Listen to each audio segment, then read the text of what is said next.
Ramai orang tengok berat badan je. Tapi aku nak cerita sikit pasal apa yang jadi dekat badan aku.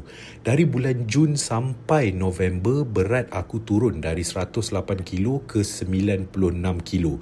Tapi masa awal-awal tu, walaupun berat turun, lemak visceral aku masih tinggi dan workout rasa cepat gila penat.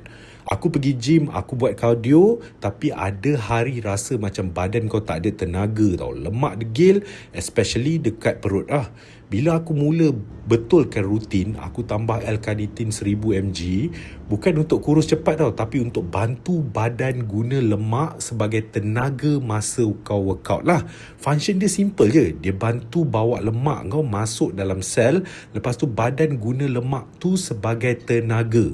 Sebab tu cardio aku jadi lebih bertenaga tau. Bila aku konsisten, lemak visceral turun banyak gila. Badan rasa lebih ringan dan workout tak rasa berat macam dululah. Kalau kau workout tapi rasa lemak susah sangat nak turun, maybe kau tak perlukan workout baru, tapi kau perlukan sokongan yang betul.